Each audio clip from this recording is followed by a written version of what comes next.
What if a handful of small words could quietly rearrange how people experience you, not by persuasion or performance, but by changing the atmosphere around a conversation? Stay with me for the next stretch, and I will show you how 4 simple practices, rooted in ancient Stoic discipline and confirmed by modern psychology, create openness, reduce defensiveness, and invite trust. I will also give you one concise conversational prompt you can use tomorrow to shift any ordinary exchange into something alive. I will close the loop on that prompt near the end, and you will understand why it works at the level of the heart and the nervous system. Before we begin, a brief note of care. What follows is educational reflection, not personalized therapy or medical advice. If you are dealing with deep relational trauma or psychiatric distress, please consult a qualified professional. The ideas here are practical philosophical tools intended to sharpen attention, soften reactivity, and cultivate a steadier presence in everyday life. There is a common illusion that social skill is primarily about saying the right things, about charm or lines, when the deeper truth is that social magnetism is built from attention and restraint. The Stoics taught that the wise person trains not only judgment but appetite. They learn what to want and what to resist. In social life, that training shows up as 2 capacities: the ability to see another person accurately and the ability to refrain from turning that person into an object of your own need. Over time, this double mastery, seeing without consuming, responding without reflex, becomes magnetic because it removes pressure. People relax in the presence of someone who is not hunting for agreement, validation, or an ego win. They feel free. That freedom is attractive. To move from an idea to something usable, we will translate ancient concepts into 4 conversational practices. I will name them in language meant to carry the weight of Stoic insight while remaining useful in daily encounters. The practice of seeing, the practice of mirroring, the practice of conceding truth, and the practice of full attendance. Each of these corresponds to a small cluster of words you can speak, gestures you can make, and internal postures you can cultivate. But the real work happens before the words. It is a briefer of the inner condition you bring: steadiness, curiosity, and a resolve to prefer truth over triumph. Start with the practice of seeing. To see another person is not merely to notice them the way you notice a color or a shirt. It is to recognize the shape and texture of their present life, what they fear, what they hope, what they are tired of rehearsing. The Stoics had a phrase for approximating this neighborly attention: treat what is yours and what is another's in their rightful place.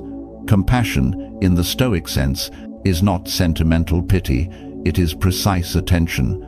When you say something that communicates authentic seeing, not judgment, not analysis, but presence, you reduce the mental noise that keeps people defensive. The brain is a prediction machine that hates uncertainty. When a person is unsure whether you have understood them, the amygdala lights up. They default to guarding and posturing.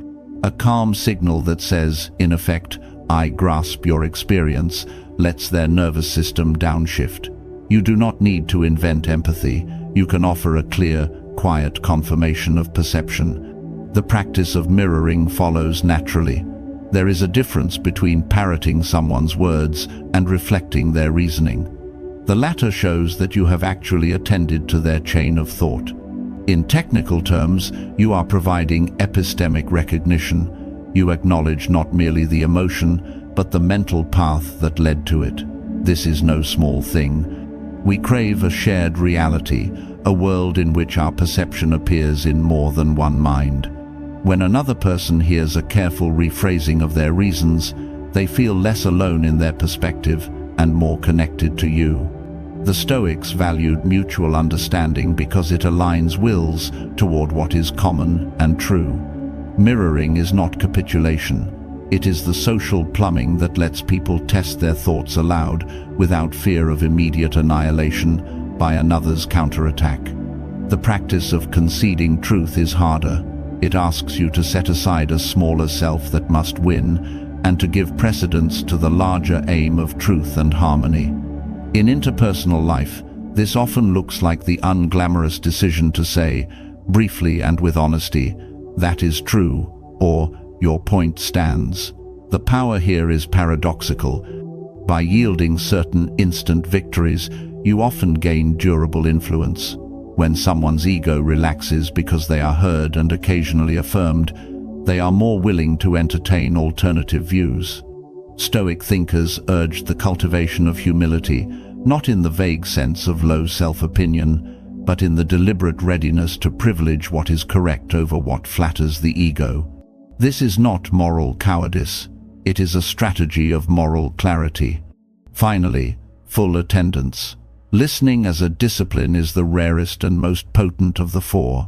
The contemporary world is designed for noise, quick responses, curated identities, performative empathy. Truly listening, not merely waiting for your turn to speak, not scanning for a counterpoint, but inhabiting the space where another person is talking, is a radical act. The Stoics recommended silence as training in self-control. Modern neuroscience shows that deep listening engages reward circuitry in the brain and lowers protective reactivity. When someone feels truly registered in your presence, they experience a form of relief. Relief is not an abstract reward, it is chemical. It anchors memory and creates association. This person is safe to be open around. So how do these practices translate into the life of someone who is not reading philosophy in a library, but walking into a meeting, a first date, or a family dinner? Begin with small, testable habits. Practice brief enactments. When a colleague speaks and you feel the urge to interrupt with a correction, pause and paraphrase one sentence of their point. You will find this pause awkward at first because your reflexes are trained toward quick rebuttal. That awkwardness is the muscle ache of a new discipline being built. Over weeks, the practice smooths into presence. Now, let us thread these practices through stories, because principles without people are lifeless, and stories show not merely what to do, but how it actually bends situations. Consider the story of Min, a composite of several engineers and managers I have known. Min had grown adept at being right. In meetings he was quick, clever, and often correct. But he carried a constant itch to win. Each victory fed a fragile sense of worth. Over time, his colleagues began to avoid presenting him with tentative ideas. Why? Because that quickness to dissent felt like a public execution. Min's team still produced results, but it did so behind closed doors and with less creativity. There was no warmth. When a painful business downturn exposed the limits of his approach, Min found himself isolated at a time he most needed support. The lesson here is a preventable downfall. The small habit of correcting in the moment, multiplied over months, hardens into a social pattern that repels vulnerability. Had Min cultivated the practices of seeing and mirroring earlier, his team might have been a reservoir of ideas and loyalty instead of a sequestered machine. Now meet Lien, another composite, whose awakening came later and slowly. Lien's mother began to show signs of dementia. At first, Lien was impatient. She corrected, reminded, and attempted logical scaffolding that seemed, in moments, like common sense to an adult daughter. But as the disease progressed, Lien realized that reason was less useful than presence. She tried something simple. She stopped insisting on factual correction and began to ask open, gentle questions, then echoed the emotional content of her mother's remarks. "That sounds important to you," she would say, naming the feeling rather than the fact. It was not miraculous. The disease continued, but their moments together changed shape. Lien's mother would sometimes relax into a small laugh or a quiet story she had not told in years. Lien discovered that listening is not a concession to illusion, but a bridge to mood and memory. This is the delayed awakening, the recognition that connection is not identical to accurate information exchange. Then there is the story of Jay, who redesigned his life by practicing a daily conversational experiment. Jay committed to changing one sentence he used to open interactions. Instead of the habitual, "Hey, how are you?" he began to ask, "What's one small thing that went well today?" The form of the question is not magical. The point is that it invites the other person to select and narrate, which shifts attention from obligation to agency. Over months, Jay noticed a pattern. People answered with a small narrative rather than a throwaway phrase, and the narratives often revealed values, priorities, and vulnerabilities. Those small disclosures became seeds for deeper conversations and real relationships. This is an example of the transformation journey. A single micro-change in language, combined with the other practices of seeing, mirroring, and conceding, reshaped Jay's social environment in a steady, cumulative way. Why do these small word choices and shifts matter so much? The explanation is not merely psychological fancy, it rests on how human beings form shared reality. We are social animals whose brains evolved to detect acceptance versus rejection in microseconds. Our social interactions are selection environments where we continually evaluate whether another person belongs to our tribe of trust. Actions that suppress threat signals, show attention, validate reasoning, admit truth, and listen fully systematically lower the implicit cost of intimacy. In practical terms, that means more genuine information exchange, deeper cooperation, and a higher chance that people will come to you when they need help rather than avoid you. There is a temptation to weaponize these practices, to see them as a toolkit for influence, for seduction, or for manipulation. The Stoics would object to that motive. The worth of practicing these disciplines is not measured by the number of admirers you accrue, but by the integrity and quality of your relations. When you adopt these practices merely to control others, you replicate the ego's hunger in a subtler form. The proper aim is to refine your own will, to want what is good, truth, kindness, patience, rather than what merely flatters the self. The result is that your social life becomes an arena for practicing virtue, not a stage for self-display. You might ask for a clearer map. What does a real exchange look like when these practices are deployed minute by minute? Imagine a brief conversation at a cafe. The other person, Maria, says, "I've been so stressed at work. My boss keeps piling on last-minute tasks." Your instinct might be to offer a solution, productivity hacks, time-blocking tips, or a reframing of her priorities. A Stoic response, however, begins with seeing. You might say, slowly and with attention, "That sounds exhausting. Pause." The pause is an important syntactic instrument of presence. It communicates that your words are not reflexive. Then mirror. You've been carrying a lot of deadlines and it feels like expectations keep shifting. Again, pause. Now concede where appropriate. "I can see why you'd feel pressured. That does make sense." Then attend. "I'm here to listen if you want to walk through it." Notice how the flow differs from giving advice. It first reduces threat, creates clarity, and only then opens the door for practical help if that is desired. People rarely want immediate solutions. They want to be seen and understood so that their choice about whether to act becomes clearer. There is subtlety in the concession of truth. You do not need to validate falsehoods. If someone insists on an inaccurate fact, you can still grant the feeling that produced their belief without endorsing the fact itself. For example, if a friend misreads a colleague's comment as hostile, you might say, "I can see why that felt like an attack," which acknowledges the felt experience while leaving open an invitation to examine the fact. The Stoics were practitioners of correct assent. They trained their cognitive grasp to receive impressions and to withhold assent until clarity emerged. In social practice, this means treating feelings as data worth attending to and facts as the domain of cautious verification. Both matter. Neither should be collapsed into the other. A common worry is that conceding and mirroring will make you appear weak. In truth, these moves require strength. To withhold immediate correction and to bear the discomfort of silence is an exercise in inner fortitude. It is easier to be loud and quick. It is harder to hold your center and let a conversation unfold.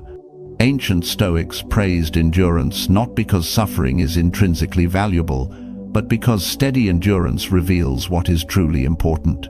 When you choose to hold back an argument in favor of connection, you are exercising patience for the sake of a more valuable outcome. Let us examine a moment when these practices can become ethically tangled. A heated political conversation with someone whose views you find deeply mistaken or morally troubling. The reflex to react angrily is understandable, but reactive anger rarely produces understanding. The Stoic approach would invite a calibrated response. First, see the person's concern, then mirror their reasons, then concede any truth you find, and finally, if you must, make a clear, measured case for your disagreement. The aim is not to compromise truth for harmony. It is to secure a conversation environment in which truth can be examined rather than shouted over. In some cases, progress will be impossible. Calm, goodbye, and boundary setting are also forms of wisdom. Stoicism is not a doctrine of endless tolerance. It teaches discernment, knowing when to engage and when to withdraw. A practical method I teach people to build these habits is the 3-breath rule. Before replying to any charged statement, take 3 slow breaths. Inhale, brief hold, exhale. This physiological pause interrupts automatic reactive loops in the brain and creates a microspace where deliberate attention can reassert itself. Pair the breath with a phrase mentally rehearsed. I will see first, speak second. Over time, this small ritual shifts the neurology of conversation. You are training the prefrontal cortex to assert control over the limbic accelerators. Now, a direct answer to the question I promised to resolve. What single curiosity-inviting opener can convert a routine greeting into a meaningful exchange? The precise words matter less than the posture they embody, but if you want a compact, empirically reliable option, use a prompt that invites selection and emotional content rather than an empty reflex. Try asking, in a gentle, curious tone, what's one small thing that went well for you today? The structure does several things at once. It directs the other's attention to agency and detail. It signals that you expect a story rather than a one-word reply, and it lowers the stakes by asking for something small rather than grand. People are wired to treat selection tasks as opportunities for narrative. When asked to select, they narrate. When they narrate, they begin to feel connected. The Stoic benefit is that the question cultivates gratitude without pretense. It asks for precision rather than platitude. You may wonder whether this is manipulative. It is manipulative only if your intention is to instrumentally extract something from another person. If your intention is to create space for honest exchange, it is a compassionate practice. The Stoics argued that right action is determined not just by surface outcomes, but by the quality of intention. If you seek to deepen connection for its own sake, the practices we have discussed will not erode authenticity. They will strengthen it. To make this practical, consider a mini experiment you can do for a week. Replace one routine opening with a curiosity opener and pair it with the 3-breath rule. At the end of each day, jot down one observation. Did the conversation feel different? Were you less likely to offer immediate solutions? Did people respond with something richer? These simple self-observations create feedback loops that accelerate learning. Stoic exercises were designed this way. Small, repeated practices that shape character over time. There is another angle worth considering: the internal narrative you carry while you listen. Often people think they are listening and are actually performing a kind of internal commentary track. I will say X. This is wrong. I must impress. Practicing inner discipline means noticing that commentary without acting on it. You can use a mental cue like "noted" to register the thought and let it go. This is not denial. It is the voluntary refusal to be hijacked by every passing image or judgment. The Stoics called this the management of impressions. It is the simplest and most decisive step towards speaking well. Let us return to another story, this one of repair. There was a man I will call Anne, who had a long estrangement from his brother after a public fight. Years passed. When they finally met, the conversation could have repeated patterns of accusation. Instead, Anne tried an experiment born of Stoic prudence. He began by listening and by acknowledging the parts of his brother's experience that made sense, without rehearsing his own counterstory. He did not attempt to explain away or minimize his brother's pain. He simply registered it and occasionally conceded truths that he could not deny. Gradually, small admissions opened space. I can see how that felt like betrayal. These modest verbal acts did not erase the past, but they dissolved the need for constant defense. Repair is rarely dramatic. It is slow and surgical, a sequence of tiny, honest alignments. When people perceive that you no longer need them to shrink in order for you to feel big, they stop performing hostility as protection. If you are worried that all of this will make you a passive, agreeable person, notice that the Stoic ideal is not passivity, but proper action. The Stoic is an agent who acts in accordance with reason and with an eye toward the common good. The practices I propose are tools to make reasoned action more likely. By listening and acknowledging before arguing, you increase the chance that your contribution will be heard and considered. Influence without humility is brittle.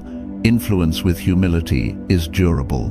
A practical objection I often hear is, in some cultures, directness is prized. Will these softer practices be misread as timidity? Cultural context matters. Stoic practices are not a one-size-fits-all script. A certain durability in leadership cultures favors forthrightness. The Stoic refrains from theatrical softness when safety or urgency demands quick, decisive action. The point is not to adopt a uniform softness everywhere, but to expand your repertoire. When urgency calls for command, command. When relationship calls for care, give attention. The Stoics' balance is discernment. There is a final philosophical nuance to draw.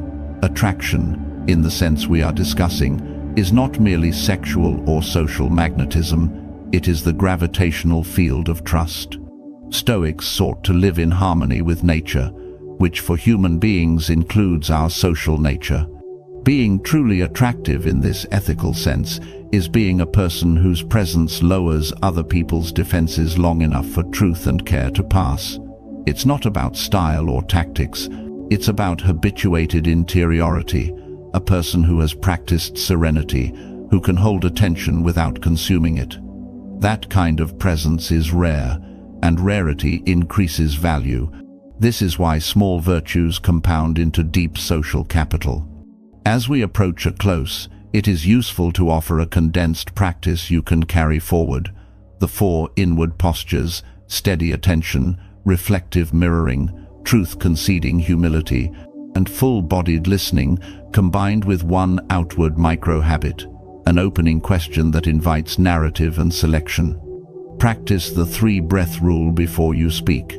Paraphrase one sentence of the other person's point before responding. Concede any clear truth swiftly and without theatricality, and ask one narrative-inviting question rather than a generic greeting. Over time, these moves change your conversational ecology. Do not be discouraged if the first weeks feel mechanical or awkward. Character cultivation is the slow work of repeated, imperfect practice. The Stoics taught tempering the soul through small disciplines because large transformations rarely happen overnight. Yet, the compound interest of small changes is profound. The person who learns to listen well will be remembered. The person who grants precise recognition will be sought. The person who yields for truth will be trusted. To close the loop on our opening promise, that single prompt I recommended earlier, asking for one small thing that went well, works because it creates selection and reduces performance pressure. It invites a narrow, manageable narrative. It is not a magic phrase, but it is a reliable instrument for seeding meaningful exchange. Use it, pair it with the 4 postures, and notice how conversations begin to lean toward honesty rather than reflexive politeness. If you want to carry this farther, consider tracking one metric for a month. How many conversations moved beyond superficial exchange into a memorable story? That measurement is not vanity. It is a way to test whether your interior habits are changing your outward outcomes. Philosophy without experiment is mere opinion. The Stoics were experimentalists of the soul. They tested their maxims in daily life. There is one final remark that gently undoes any quick triumphalism. These practices do not guarantee that every relationship will flourish. People are complicated, some are closed, some are damaged in ways that require professional intervention, some choose not to meet you halfway. The Stoic acceptance of that possibility is not cynicism, it is realism. Your work is to tend your part, to cultivate a presence that is reliable and virtuous. The results will follow in forms you cannot fully control. If you found this exploration useful, a natural next step is to look at how these conversational disciplines intersect with decision-making under pressure, how presence can be maintained in crisis, how to balance empathy with effective leadership, and how to train teams so that psychological safety becomes a group norm rather than an exception. That is the story of applied Stoicism in organizations, a subject we can explore in the next chapter of our practical philosophy. For now, begin with one micro-change tomorrow. Breathe 3 times before you reply, paraphrase one line of what another person says, concede a single point if it is clearly true, and try the curiosity opening question in one casual encounter. Keep the experiment humble and gentle. Over weeks you will notice not only different conversations, but a quieter confidence within yourself. That is the real prize, not applause, but a steadying of the soul that lets you show up without theatricality and connect without hunger. In that steady presence, you will have done more than attract others. You will have become someone worth accompanying.